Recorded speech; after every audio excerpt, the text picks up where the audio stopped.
That outlook infuriates me to no Yeah. end because everyone I knew was in the trade. So that's the only, Yeah. I mean, there was a pharmacist. That was the other uncle. That was like, he was the anomaly. So since that was my world, why couldn't that be other people's worlds? And it starts with what you say and what you show kids. Hey, everybody, welcome to the Make Trades Great Again podcast. Coming from Houston, Texas, we have a guest today. Andy, Hey, I'm how's the it guest. going? No, Andy's not the guest. Obviously, we have Mark Wille, my longtime friend and new to most of you, actually, but maybe you see him over on Instagram, on the socials, Build Show Network, you name it. Andy's dropping things on the floor. Quiet toy. And anyway, this is we're in this hotel room. We're all sitting at like one table, and it's really weird. I'm just going to tell you that right from the start. I hope it sounds good. Mark, will you please say hello and introduce yourself and everything? I say, whatever. Just Yeah, we're all friends here. We are in arm's reach of one another, and I'm excited to be sitting down having this chat together. Heck yeah. We're down here for a like a media gathering of sorts. Some people from do we use the word influencer community? Come on, like It's a behind the scenes community. yeah, I think so. I don't like the word influencer. I think it's lame. I'm a plumber. Creator community. Yeah. We came down to, we can say where we are, but we can't say what we did technically. So we're with Grun Foss, the pump company, and they've got some products coming out, and that's about all I can say about it. It was cool facility though to visit. Cool. Amazing people. The facility, we had special behind the scenes access. Yeah. We did. I feel like I'm looking at you and not the camera, so that's going to be weird for anybody watching on YouTube. I don't know. There are a few people that watch on YouTube, by the way. Thank you to our friends there. So mega fans. I'm going to title this episode, Mark, "Who is Mark Wille?" And I want everybody to know who you are, because to me, you're a very close friend, and I'm thankful for that. But we met because of a mutual. We met through Build Show Network. No, We met before that. We met before Build Show Network. I actually had you on a podcast long before. Oh, that's right. I was on no, you're right. But it's been so long, I forgot about that. My name's Mark. Nice to meet you, Eric. Nice to meet you, Mark. Long time caller. First time listener. Nice. I love that. I love it. Flip the script. Mark, just okay. I'm rambling. You're right? verklempt. I'm verklempt. Yeah, I don't even know what I'm talking about. We don't oftentimes have people on the podcast, Andy. I know. Well, certainly not in person. I mean, I guess we do at AHR. It's that kind of thing. Yeah. It's different. It is different for us. And so whenever this happens, everybody gets to see how terrible I am at interviewing people. And I fully admit that. I own that. Well, I would say, because I attend your podcast when they're live at AHR, I think you guys are a riot live, because it's hard to do the camera thing and the audience thing. Yeah. And then the spectacle. Everyone listening has been to some convention, but that's an art form in and of itself, right? Because your mics are timed, your camera's timed, and then the intrusions of people, because they don't realize you're filming. Right. Yeah. And it's a wild ride. You guys have that gift. Not everyone could. Well, okay. So as you can hear, Mark, as you can hear, Mark is very complimentary to us. He's super generous with his thoughts and heartfelt considerations. But Mark, you and I, so we didn't meet at Build Show Network, but because of Build Show Network, we became friends and continue to hang out and travel together and work together. And sometimes you just got to bounce ideas off each other, and you're my guy for that. I'll be honest. But you're so much more than that. You have just this amazing background. Start there. You started out of high school. You started kind of right away into the building industry. Is that right? No, long before that. Really? Yeah. So small town. And if you take where my house was, 1 block that way, Mom worked with all of her friends at the preschool in the local church, and 2 blocks the other way was the train line, and that's when my dad ran a lumberyard. Okay. And so, different era, obviously, no cell phones. Most families were 1 car and whatnot, but because of our situation, he walked to work, and he would actually walk home and have lunch and then walk back. And so, as a kid, there was a lot of freedoms. And so you would walk at, 3 years old to your dad's lumberyard and, climb on trains and get rides on lift trucks and go out on delivery runs as a little kid. And that was just normal. So I was running in and out of job sites with him. My uncles were all builders as a little kid. Mm-hmm. Really? It was amazing. I mean, a rail yard and big pieces of lumber as a kid. It sounds like your parents were questionable parenting techniques. You just walk it down neighbors' houses. You look both ways. You cross the street. Sometimes you run a little faster because you don't look good enough. Yeah, it worked. The 50s were a different era for sure. Well, bicycles you give came me around crap. later. You give me crap. I can give you crap. Yeah. What did they? So how was it when they invented the bicycle? Like, how did that? But it change wasn't for you? brakes at first. That you couldn't steer. Later on, the seat was invented. That was the whole thing. So you had to stand on the pedals. But it started. It was 2 wheels, just like we see today. What is it? The penny farthers style? The giant wheel, the banana seat. It's penny farther. The banana seat, 8-banger handlebars. Yeah. Get to protect the kids. There'd, be like little ribbons going off the handles and baseball cards in the back. So it sounded like a chopper. Yeah. Choppers already existed before bicycles. It worked a different way. That's fair. Right.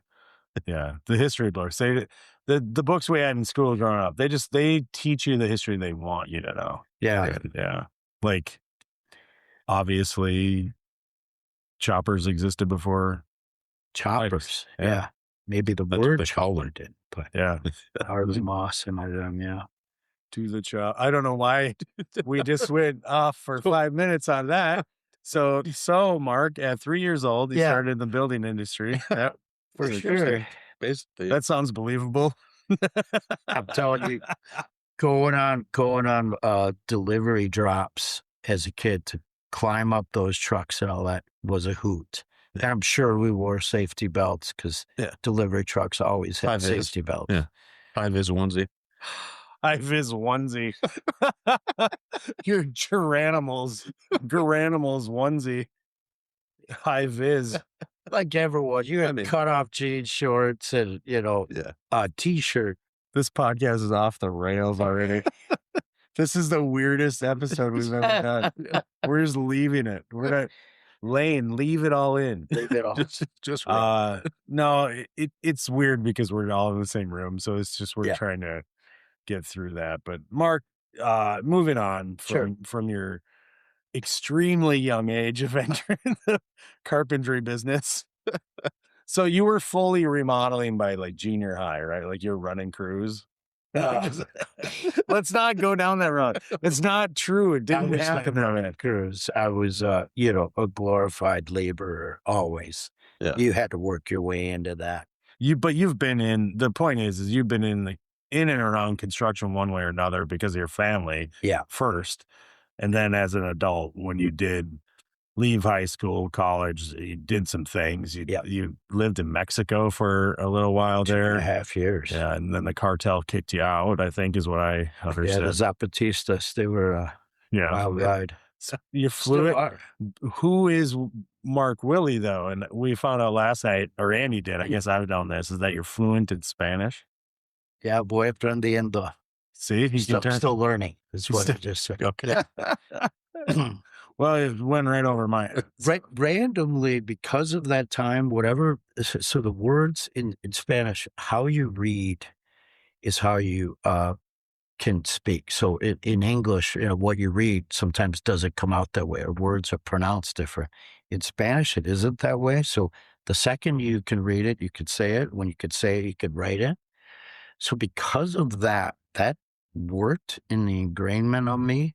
A lot of how I think is actually in Spanish because it doesn't have the weird nuances of the English language. Like to this day, I think that way. Then, of course, the words come out in English, but my thought process is actually in Spanish still because it's just fluid. That's how this wiring worked. Yeah, I could see that because I think in taco and thinking food. With cebolla, that's onion. Oh, man. Wow. So, moving on. I think we should probably start this episode over because this is so bad. With it. Okay, Andy, then you talk. Done with it. I'm trying to pull this thing back together, and I'm not on the rails. The Mexico time was incredible. And, you know, all of our experiences at that age, we carry with us, right? So how old were you when you were in Mexico? It was out of college. I did the college run. And so 21 years old to, almost 24, I guess. Did you graduate from college? I did. With what type of degree? It was a marketing degree. And I got a minor in business and a minor in economics. Doesn't sound minor at all. Like that's a lot going on there. I took summer school because the classes were shorter spanned, and that works for how I think. I could focus on one class in 6 weeks and then take another. So I didn't take any school in my last semester of college. I was working, and I to this day I regret it because had I just gone that semester, I would have triple majored. Does that matter? It doesn't, but if it was only one semester, you're not going back. I should have done it. Yeah. Whatever money I made at that time wouldn't have fulfilled me the same way of getting 3 majors. Do I use them? Of course not, but it would have been fun to knock it out. You know, I think that's something that Eric and I've kind of talked about this before, about like, do I regret going to the 2 years of college that I went to? And I don't. Right. I mean, I took economics, both micro, macro. I took billiards. I mean, I've used billiards a number of times, Billiards? Wait, but you take those experiences away. And if you look at it and go, well, I did not get a degree. So therefore I did not get anything from college. You can't say that realistically, right? I mean, the reality of it is that I took away experiences. I, gained knowledge, got an understanding of, even on a low level, taking, entry of first year economics, you kind of get a little bit of an idea of like, how does the world work? Why do these people have money and I don't, and you start looking at things like that. And it's, so I don't know. I think a lot of people will undervalue things like that. Hearing you say, well, I got a minor in this instead of having a major in it. And it's like, well, yeah, the major's got some value to it, but the reality is you were essentially there. Yeah. The experience is there. Did you work during college too? Yeah. Yeah, me too. Eric? Yeah. And that's what ultimately I quit college, probably because I worked. Yeah. For me, that's my story. Yeah. I had so much energy that the working kind of allowed me to focus on the school because you have no time for distractions in the same way. I don't think I have the focus, and I don't think I have the ability to focus on something like college and see it through to the end. I think along the way, there's too many distractions for me. I don't think college I don't think I could go to college today, even if I wanted to.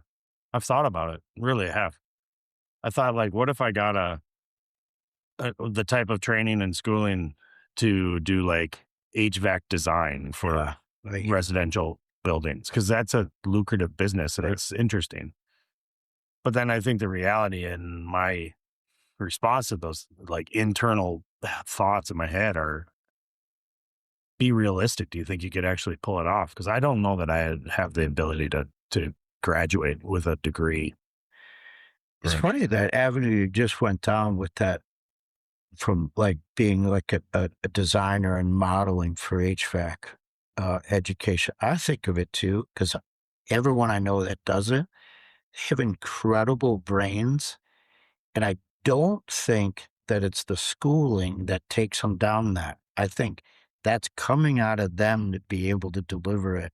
I don't think I could take those classes and do it the way they do it. I think they're specially gifted for that. I don't know about that. Maybe I don't think I've given it that level of thought or thought of it that way. But I mean, I'm speaking more of just like the following through and like, not an aptitude thing. I think I have the ability off the chart. Yeah. But I don't think I could go through the structure of a college environment anymore. I don't think my brain will handle that. Not with the medications I'm lacking now. Which is funny with how good he is at training. It's one thing to learn versus to teach. Like your aptitude for teaching others is first class. Well, and shit that. I agree. I think that one of the things that we've come to, this age and this level of the length of time that we've been in the trades. I mean, and you're talking about, HVAC designer now, but granted, I know that's kind of a hypothetical. Yeah. Whatever. Totally. But it's an interesting field. I think it's interesting. Your at this point though, your ability to sit in the classroom and retain information to become certified for something is much less likely than your ability to go take a day or two in class, apply it, take a couple days in class, apply it, and do it that direction, because that's the way we learn to do things now. Mm-hmm. Well, because it works for the type of learning that works for us. It's Right. it's the type of learning that works for us. Yeah. We've grown into that role as we've gotten older, I think is what you're saying. Right. Yeah. But I mean, take the first Viessmann boiler that you installed, or like here just more recently, you installed a Viessmann air-to-air heat pump in your shop. Yeah. Right. I mean, you haven't done not many. No. Right. So what did you do? You read the book. Yep. Ringer came out, gave you a few pointers. Yep. Here's a couple things, and and then I just did it. Then you did it. I don't think you can do that with designing a HVAC system though for a custom home and be like, well, I'm just going to wing it on this one, see how it goes. Yeah. No, I'm saying literally You're certification. Right. But my point being is, Mark, I was bringing it up not to compare myself to you or look for accolade, but like to say, like, Andy, you recounting how, dropping out of college didn't make you less than, it just wasn't for you. And it was actually really a good thing that you did. Yeah. Yeah. I can say that as a friend of yours, a longtime friend, saying like, I think that was the best thing that you've ever, like the best thing you could have done at the time for the rest of your life, because you're tremendously successful. Now, Mark, your success has come on top of your degree, and sounds like multiple degrees really. And because you've since, in the interest of who is Mark Wille, you've since done, you have your resume. If you were to write all the things down, all of your work and real life experience, it seems as if you have a story for every situation, because you have such a unique, upbringing in this industry. You've been a general contractor. You've been a specialized contractor. You've worked in you spent many years working in Chicago land area, which is not far from where you lived. Right. And running job sites or acting as a subcontractor on other job sites. Right. So give us a brief rundown of what you were doing after you left college. Yeah. I'll skip a couple years, because that would be a whole different unboxing, and it'll confuse what you just asked. So I'll say I was doing something. We'll just leave that kind of stale there. But on nights and weekends, I was rehabbing, and I was doing it so much that it became all consuming, that my job, I didn't want to keep pursuing. So, what was the job that you were doing that you? I was going to segue, but I worked with manufacturers around the world to figure out how they can have really cool graphics put onto their products in the production lines they already had. I stumbled into that in a weird way, but I traveled the world doing that. Kind of the sales and marketing avenue brought you into that? Yeah, but a lot of material based, hockey sticks, softball bats, ski-doos. I know, that's why I didn't want to go down. Okay. So you were in this design role working with manufacturers on branding and marketing, kind of on the marketing lending on the manufacturing side. Yeah. Then, but at the same time, you're doing nights and weekends, you were doing remodel work, you were working in the city in Chicago. Correct. And I just loved it so much. I loved the other job, but it got me back to what my upbringing was. And there's nonstop work. Like if you're in construction and you were in the city of Chicago during that era, if you couldn't pick your job, you really, it's because you weren't applying yourself. All you had to do is get after it, right? And then one tool becomes the second tool, becomes the 400th tool for whatever you're working on. And there was so much work. So then later on, I started to pick out what work I wanted to do because, wow, you're just busy doing it. So got into weatherization, got into the first group to do the whole passive house training as a builder. And that came from weatherization, which is, I think, is the path to understand it because we're understanding how to just insulate and stuff. Because as a kid, we never insulated, right? That wasn't what we really did. The building envelope was that term. The two words together didn't mean anything. No, the most you knew was the Pink Panther, and you put that R8 into a wall. You didn't care what R meant. You didn't care what 8 meant. It just that goes in there. That's what we do. Right. All this stuff changed at a mighty level. And I happened to be in the group that was kind of leading that stuff in that market. So that got me to go to other cities and to meet other people. But a lot of my work was renovation of old buildings. We do 2 flat, 4 flats, 6 flats, 8 flats for investors. And then the custom homes was so easy compared to that work. I mean, because you're not making it work. Right. All of a sudden adding... Yeah, it was all designed that way. Adding ducts and pipings to buildings that formerly didn't have plumbing, formerly at one point didn't have electricity and never had ducts. Maybe they had coal or boiler in the basement. Sure. Yeah. So how long were you in that side of the industry as you decided to go full time into the contracting world? Yeah, that was in the 30s, in my 30s and my 40s. And you're what, 70 now? Yeah, ish. It's hard to remember. Those are tough questions. I got my wallet somewhere. I'll look it up. You're sub 50. I'm over 50. No, you're not. Are you really? Oh, yeah. I don't even know how old you are, man. I feel like an idiot. I thought you were like 4. I thought you were my age. We're just out stretching our legs. That's right. Yeah. So, but you haven't been on the tools for a while. Not besides helping out friends and family. Yeah, but I'm for your full-time employment. Right. Yeah. That's been several years. I worked for some manufacturers for a bit to help them launch their products, and I love the trade shows and the education and delivering a product to the marketplace. It's fun inroads because everything is new and uncharted. But throughout that, I got to meet more people, which is actually how I met in firsthand person, Matt. I delivered product to his job site. Of course, it's Saturday morning. He's driving down the road with his kids in the back of the pickup. He comes, helps me unload all this stuff.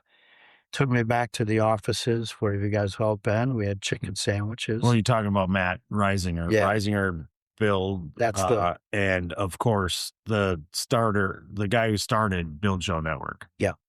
It is because those circumstances came about. It's not that we all didn't meet randomly at trade shows, but come on, we know what it's like to meet randomly at trade show. It's a hello, it's a hey, but it's not a connection. Right. Because we're all so busy. Yeah. When did you meet Matt? Yeah, that year, I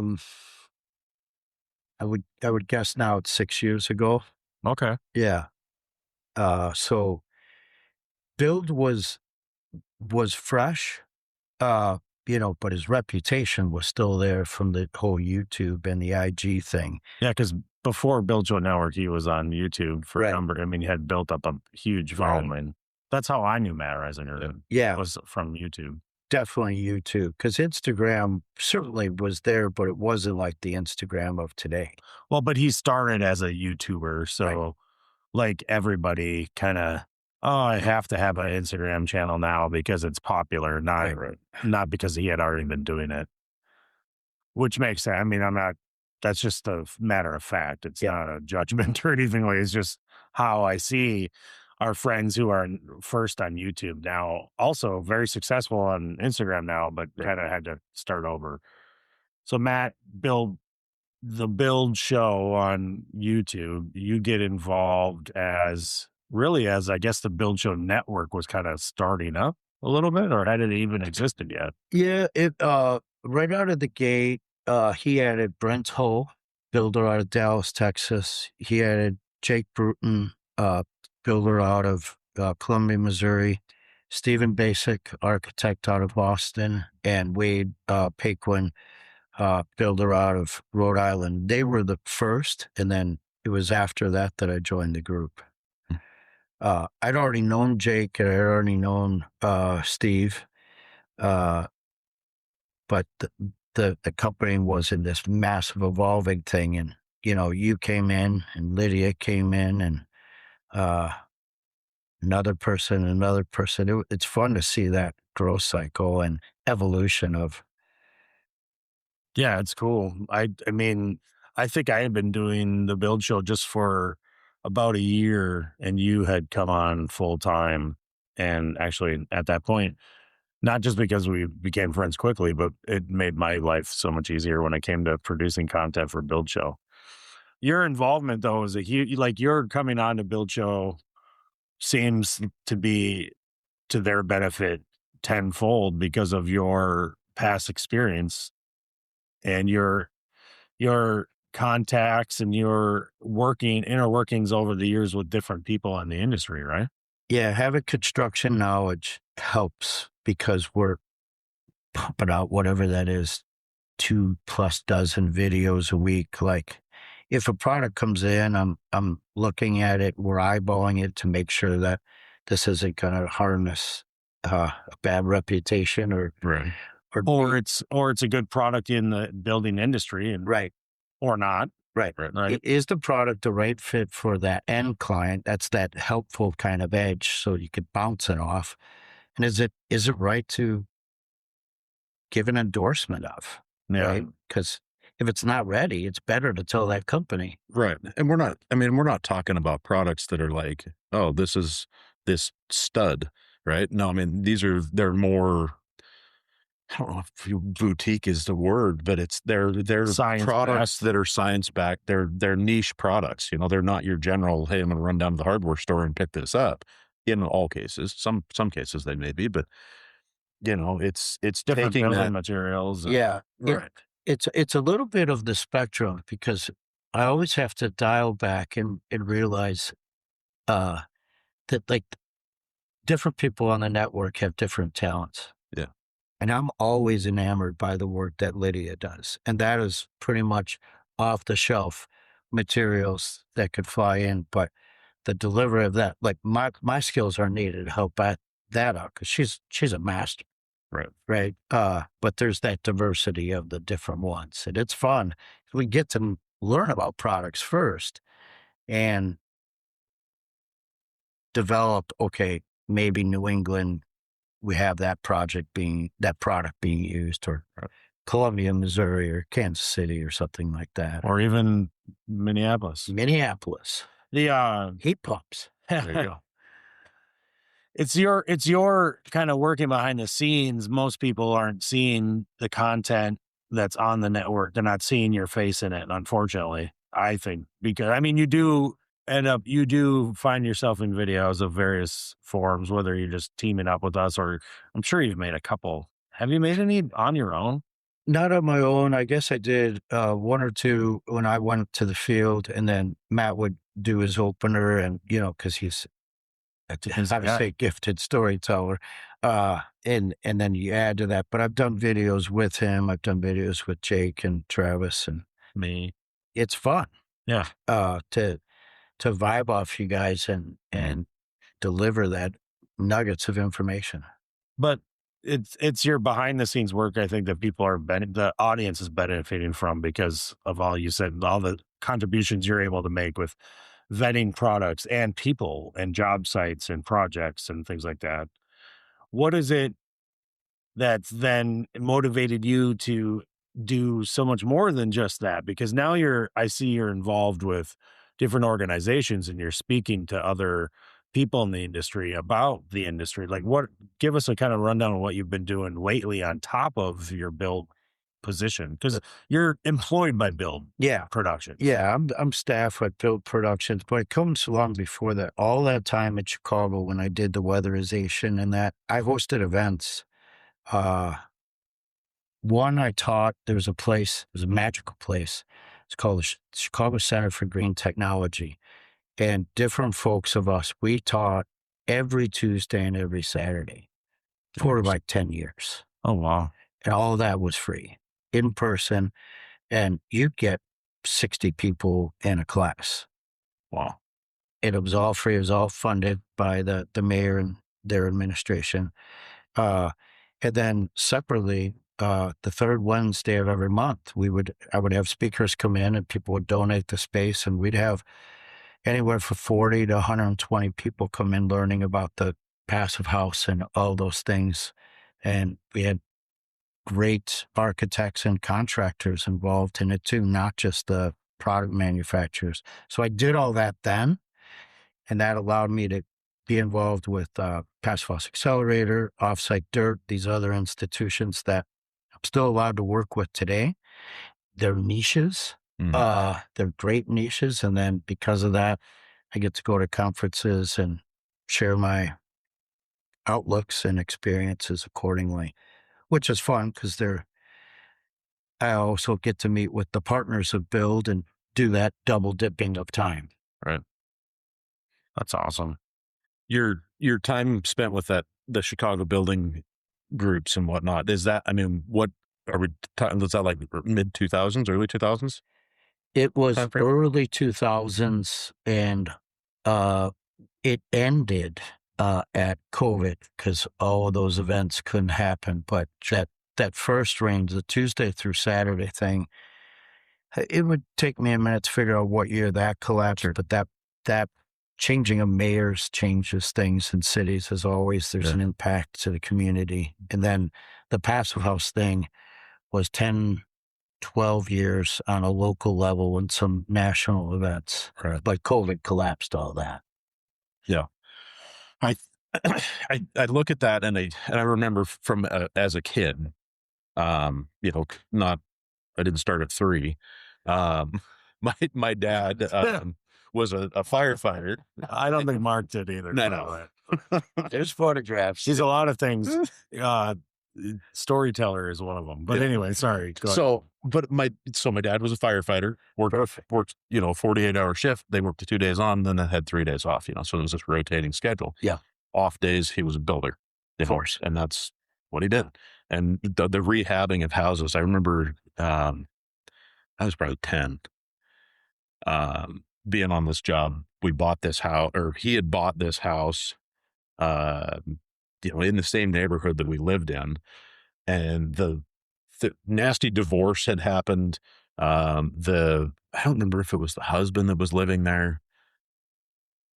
She got the house. He was still living there, some type of deal like that. Well, he bought a couple of goats and let the goats live in the house and just destroyed this thing. Right. So we go in. Wait, goats living in houses will destroy your house? Basically just open the door and the goats were in and out of the house. Change the title of this episode to Goats in Houses. Yeah. Anyway, kind of crazy thing. Yes, anyway. I'm gonna cross that off my to-do list. So I remember though, as a kid going in and demoing this house and thinking this is the greatest thing ever because I have 3 brothers and, we tore this house apart and, shoveled goat poop out of the basement and, and it's just like, well, this is what we got to do. But I don't remember what did they eat? Oh, grass, whatever. Anything. Anything. Yeah, vegetation. Yeah, the carpet. But I remember my dad coming in, we were putting subfloor in the bathroom.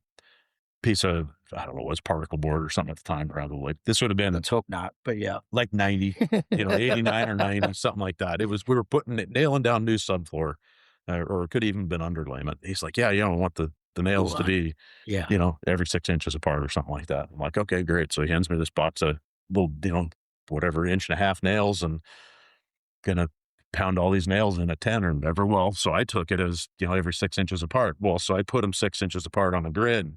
Oh, So the bathroom wasn't huge, but I do remember that, and him coming back from, I think he ran to the hardware store or something. Comes back and I'm like, oh, I'm out of nails. And he's like, what do you mean you're out of nails? And I'm like, well, use all the nails.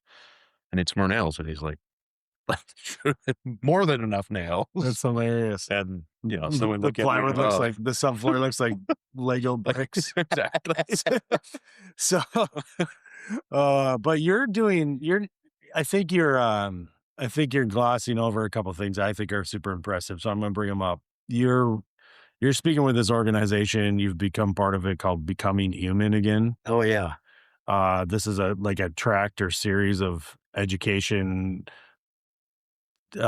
retreats or talks formulated, like it's like business leadership training, but dialing it back, like acknowledging that AI is huge and that our pace of our life and our business is become nearly unmanageable, just how much people are involved in their work and their businesses. But you and other people, very smart people, are speaking to business leaders about dialing it back and like realizing what got them there and why that's important. And it's just like this here. It's that personal nature that we're getting involved.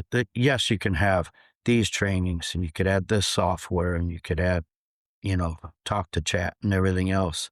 But what about a genuine, how are things going? yeah, What can we do so that your day-to-day is better? Things going okay? Mm-hmm. Right? Those check-ins. All of us do that naturally, right? You could be very seasoned at what you do, but to open that and to have that real conversation. I mean, there's going to be some emotions pouring out. This is going to be genuine because, let's face it, folks are very guarded about a lot of these things. But it's a closed door thing, right? None of it's being filmed. None of that's having any audio being saved. It's that interpersonal connectedness, and inside of that is that leadership, because you give a lot as a leader to your organization and whatnot, and in order for your team to also become leaders, you got to meet them where they are and honor the gifts that they have, and then find out where the support's needed and figure that out together very genuinely, right? I think there's a reason a lot of people are sole proprietors, because handling the life and routines of other folks are very complex. Mm-hmm. But if we're real about it, we roll back our shoulders, and those are the people that you want next to you. And if they help carry you and you help carry them, that's true leadership. yeah, you're a very insightful person. Like it's amazing. Like when I talk to you about stuff personally, like I feel like I actually have somebody on the other end of the line that is actually listening. And so to have these people getting to hear from you and attend that, and I'm sure these other professionals that are involved in that program are amazing as well. So that sounds really neat. Aren't there people that you've listened to or read books or, called motivational speaker? Aren't there little nuggets that you've heard and you've read that keep with you and echo in your diatribe of thinking that, it might be 4:00 and you had a very long day, but that drives you through and helps you get after it the next day. Right. Yeah. and coming together and just realizing that you're not alone in that, and someone's got to pat you on the back, and maybe that's not what you wanted. And then we realized from that discussion that Eric doesn't want the pat on the back. What Eric wants is to be heard that today was an arduous day, and just to be heard. Yeah. No. Yeah, we all, I think, well, I can only speak for myself, but I think a lot of us need that friendship, because that self-employment, there's a lot of solitude, and it's not solace. It's not for everybody. Yeah. You very much feel like you're alone a lot of times, even if you have employees and people working with you, like you feel like some of these thoughts are stuck in your head. Having that person to bend your ear. And then I suppose under the umbrella of training and personal, expanding your skill set and just becoming a better human being, attending those kinds of seminars. And would you describe it? I guess I'm not trying to label it as anything. I would probably benefit by listening to most of it, but is it, you kind of brought it up. Is it sort of like a motivational speaking engagement, or no? No, the leadership format is there more to bring the unity together. So I would say, it's called Becoming Human, but it's also being humane to other people. It's being present and being thoughtful. And it's the reminder of that, because so many things like, how can you be more effective with your day? What is your bottom line? Does that emulate your ROI? Okay. There's all that already there, right? Like, but if you start with, this is working for me, and then you see someone start to clam up a little bit, and then they open up about what's not working, right? You're not fixing them. You're not fixing it. But them saying it is allowing the opportunity of being heard and being human to one another. And, that's just a gift. Little element of kind of deprogramming, right? Because we're so caught up and used to the hustle. And the trades have the gift, because if you've ever, shared a truck with another person going from a job site after you busted butt, there's an exchange there, right? Even if it's just a company, and you might get distracted and talk about, how the Bucks played, but that's becoming human, right? That's that decompression before you go back to your families or whatnot, or maybe you work with your spouse, right? And that's the interaction before you go on with your evening. Yeah. So you're going to say something, Annie? I was going to say, I mean, we see this, there's this trend right now, right? And not right now, I mean, it's been around for a while and I think it's popped up more recently in my mind, watching this House Call Pro Facebook group and looking at that, and the number of people who are so bent out of shape because their reports don't look right. And I'm like, yes, I totally get it. Reporting is important, right? We need to know within your business, right? You need to know, did we make any money? Do we need to adjust things, right? But I feel like a lot of companies become so caught up in this reporting metric, right, that the more time and effort has been spent to complete the report than that it took to do the job, right? Like, that comes from we're a carpet cleaning business, right? Did you spend as much time cleaning the carpet as you did making the report to show what you did, reporting or cleaning the carpet? You know what I mean? Like, there's so much emphasis on the running of the business, and the business is running us, Yes. And to the point where you've taken this thing like, well, we have to make the reports look good. And the only way to make the reports look good is to compile massive amounts of data to analyze, to say we clean carpets, and not to discount or discredit, cleaning carpet, but I'm just using. I feel like you're biased against carpet. It's probably because of the goats. Yeah. It's the goats. Yeah. I mean, it's all those goats you wish shoveling poop from goats. but I guess that's something that I've looked at on the outside, and I will be honest, as a business owner, I don't look at reporting, right? Like, is that bad on me? Maybe. Do I look at a profit and loss statement? Yeah, absolutely. You have a counterpart that's good at that. Yes. But you don't to a certain obsess extent, about it. but I don't go back and go, well, we're going to change all these things because my reporting was not right. Right. The data is trending. I hate that statement. Yeah. Well, and both of you also have the personalities of getting after it. Right. There's a lot of companies that have a lot of supervisors. What work is getting done? Right. So I get it for the supervisor folks. Your whole world is reporting, as they say in the funny papers, bless your heart. But if you're getting after it in the morning and you've had a busy day and you've accomplished it and you're not going back to the sites, that's the reward. Right. And we need a report that echoes that. Right. Well, there's a different kind of... And it scales. I mean, I get that. It scales of economy, that a big shop. Like you say, if you got 15 supervisors, that their job is to figure out whether the job has gotten done or not. How do you tell them that the job got done? Yeah, we've did some stuff. It could have got a lot more done. Why didn't you help them? Right. Well, so what didn't we get done? Right. Well, your education it continues, and we'll end it. We'll kind of bring it full circle back to the 3-year-old running around the lumberyard.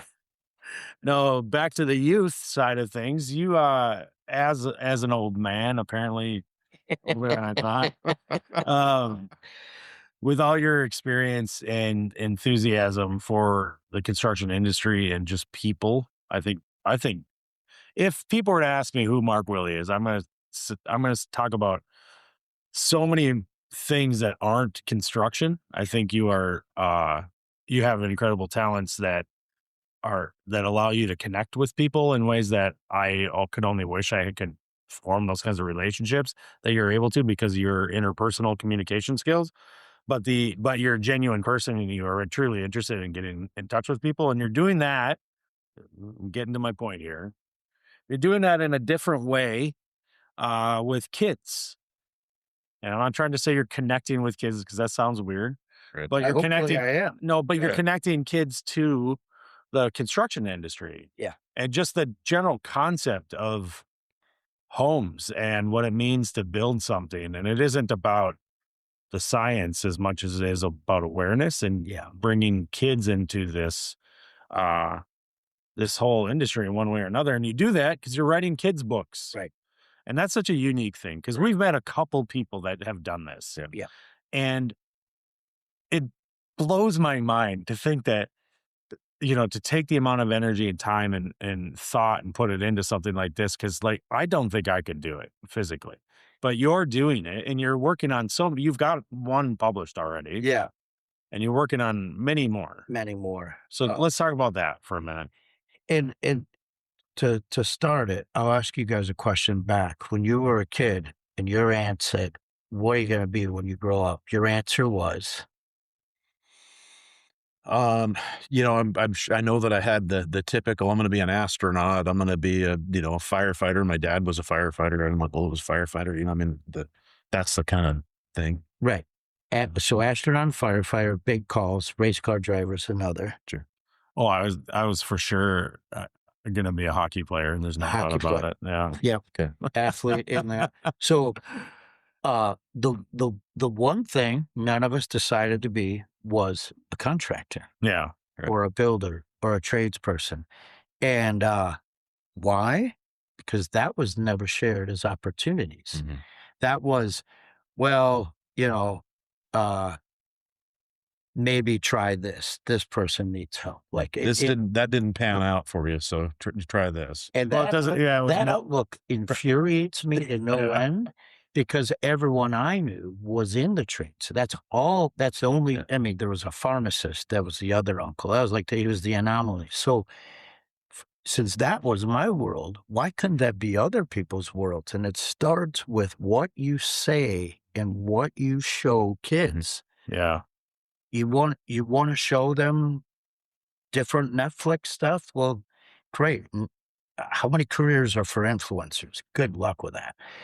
Like, you have to show them formidable careers that the rest of us really enjoy, our families enjoy, and our community benefits from. And they're very rewarding. Amazing. You know, I mean, we've talked about it, I don't know how many times, about, like, you know, I can go out in the day and trim out a bathroom or put in a boiler. How many people have a hot shower because you did it? Right. Imagine what their day would be like if it wasn't, and it wasn't. Well, I want to go back. Let's back one notch about the talking about it and exposing kids in general. I wanted to just add one thing. I believe that I grew up thinking that it was okay to be in the trades because, like, my family was, right. but that was at home, like you said. So, like, I think in your living room is where it starts. This isn't the 50s. Unfortunately, most families aren't sitting around the same dining room table every night at the same time. And that can be where discussion about things like being in a trade or going to college are had historically. However it works in your house, in my house, it was okay to think that a trade was great. Yeah. Then when I left my house, it was a different discussion. So all I heard from adults in my life growing up was that it's pretty simple, really. I think it comes down to this. You always heard, like, oh, well, school really isn't for that person. They went into trade school, or they become a carpenter, or now they, they weren't going to make it at college. It's probably a better path for them. You hear teachers say that a lot when, maybe they're not saying those things today. And I think general attitude, I hope they're not. I think the general attitude has changed a lot. But for us growing up in the 80s and 90s, it was very clear what teachers thought about the skilled trades or any type of trade, contracting type of work versus going to college, because their curriculum was built to just prepare you to go to the next grade. And that was every year. Yeah. And so the discussion wasn't about trade schools, about what university you would get accepted to or apply to. And so my point is the discussion was always made to be, if you weren't good enough to do more than the trades. Does that make sense? Right. Which is so completely the opposite, because three of us here, you graduated from college. I certainly couldn't have graduated. I know that. I was in engineering school. Like, I had the intelligence. I was accepted. There's something there. And you chose as well to not continue on with school. It didn't make you incapable of passing the test or holding the piece of paper at the end. So in the face of everybody that wanted to say, like, well, it's less than, why don't you do this? It's so crazy, because the people we need in this industry today, we talked about earlier, and we didn't get into building science, but so much of so many of the reasons you exist, like when you show up professionally, Mark, it is for those building science education and implementation. And this is important to a lot of people, everyone. Incredible awareness. Yeah. Needed. And so that doesn't come from, and I know you graduated with a degree, but that doesn't come from somebody who couldn't hack it at school, right? School is so important for this. It wasn't none of this is made up. I mean, some of it is, but WRBs, let's get over it. Do we need them? No. Rain screens, questionable. But no, just very difficult acronym there. but the point is showing these kids that it's not an alternative. I hate that viewpoint. Yep. Yeah. And so you're just exposing, like, this is just a kid's book is like the most innocent thing. You know what I mean? Like, if it's truly not propaganda in one way or another, it can be the most, like, just exposing kids to sounds, touch, feel, and making it a normal part of their life, like, not making it stand apart and qualifying the conversation. Like, let's read this book because we think he's a little slow. You know what I mean? Like, my gosh, that's how we grew up, though. Yeah. Right. Yep. And so a kid's book, that's where it starts. You're right. It's amazing.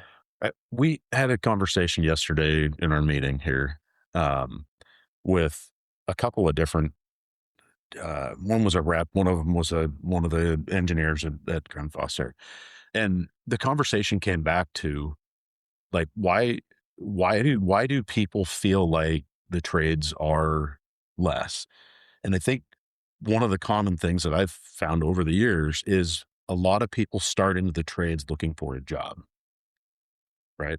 They weren't it's looking for a career. Right? It's a step. I don't know what I'm going to do. I'm going to go work for Joe's contracting service, or I'm going to go, be a laborer, or I'm going to go whatever. And that was that opening door to going into framing. I became an electrician, or I became a sprinkler fitter, or whatever the course is.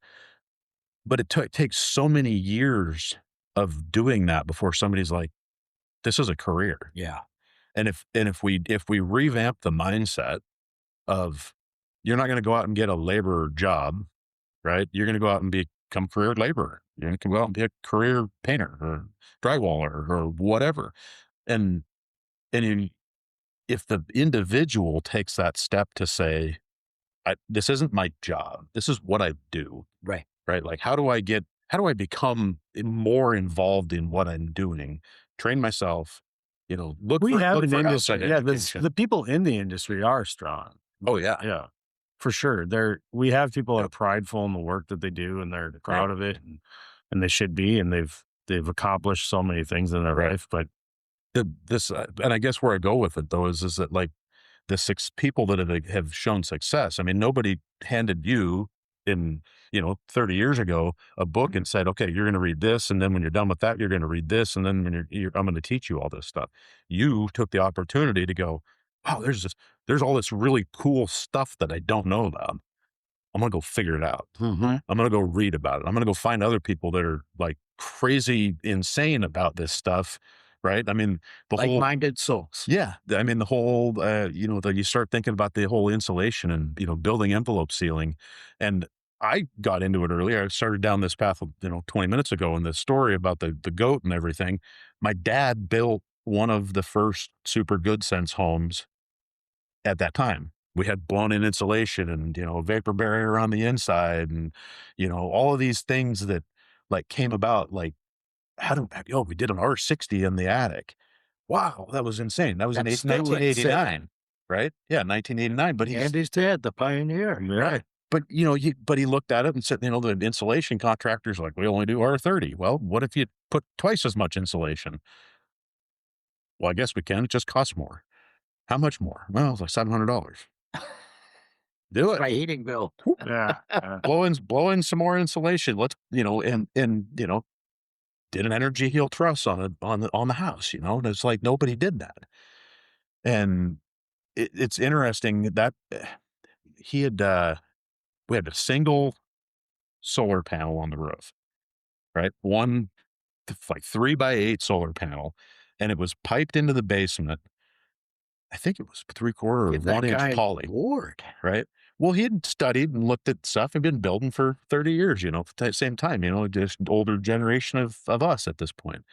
And the basement had poly pipe in the slab, like 3/4 1 inch poly pipe. So it was a single loop of 3/4, like 600 feet. Warm water through whatever the solar panel would do.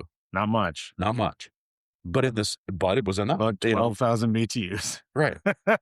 But if you do that 12,000 BTUs a day and you don't ever shut it off until summer, and then the summertime, you just go up, throw a silver tarp over the top of the fan. Right. Yeah, it's moving energy. Right.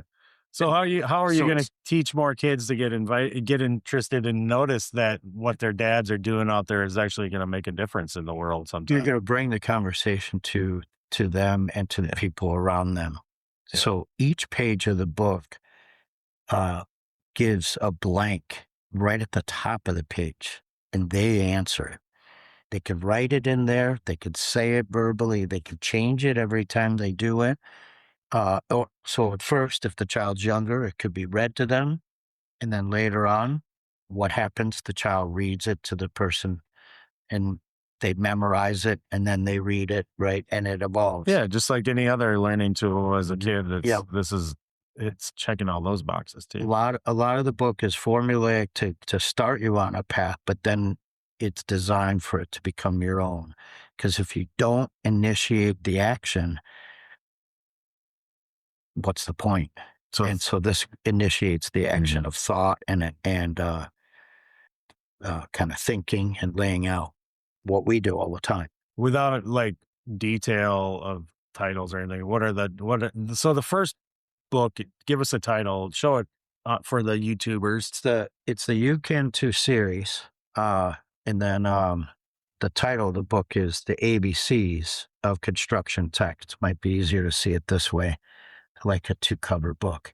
But The ABCs of Construction Tech is the true title. You Can Too is the series, because I knew from the beginning I wanted many books to come out. And I say many because I'm not sure how many. It'll keep coming. Well, you said you're working on a handful in addition, right? Yeah, I have 4 drafts that I did during the COVID days. And then I had to set it on the shelf because I was moving in other directions. I'd like to read one of my favorite passages from the book. Passages. You go through the alphabets, the ABCs of construction. It starts in A and it ends in Z. And so I got to E, as you can imagine. As far as I got. I was curious. Yeah. I might have the pages look like that. There's a okay. Yeah. It's meant on purpose, not to oversensitize. Right. Yeah. It's very simple. It's black and white, no colors. You could draw. You could add stickers. You don't have signatures of your favorite influencers. You don't. Yeah. No pictures, no illustration, other than like it is illustrated. But okay. So E is for energy. Energy can come from wind, sunshine, water, and elements of the earth. E is for electric. Electricity powers our lights and appliances. E is for efficiency. An efficient building uses less energy. Gosh, a lot of E words in there. And then E, this is the part that, gosh, it hurts. E is for Eric, the electrician. Eric installs all of the electrical pipes and switches in a house. You can too. So why'd you make Eric an electrician is what I want to know. What was your motivation as an author to make Eric an electrician? You don't have to answer that question. It's stupid. It might be about the people we know in our life and it might not. But part of telling a story is it's all made up. Right? Yeah. So while Eric chose the path of being a mechanical plumbing professional, you could have made up that you're an electrician and imagine the work you would have done in that. Not a lot of hot water. I'm still pretending I'm a good plumber. Right. That's all I'm doing. I'm good enough to convince a lot of people online. If we're being honest with the people out there, mechanical and plumbing folks actually do electrical work as well. But I put it in there, one, because I knew you would get the book. I knew you would read it. And I knew as soon as you saw E and electric on there, you would shake your head and be like, he's ribbing me. Yeah. Right? Yeah, you were. It's awesome.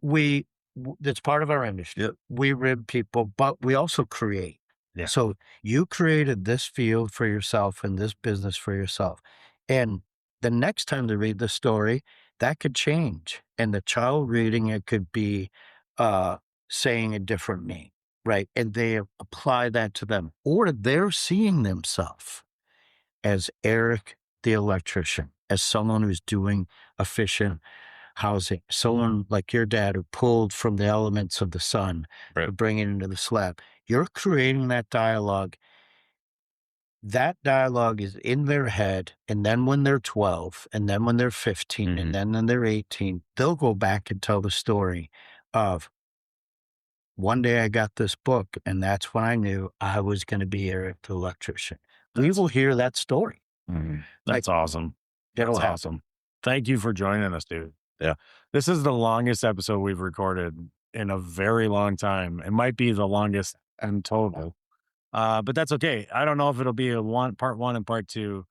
But our friend Mark Wille, I want to thank you from the heart because, first of all, Andy and I consider us to be very close friends, and I care about Andy and I care about you. And then for the two of you to have met this kind of last year or so, sometime within the last year, I think.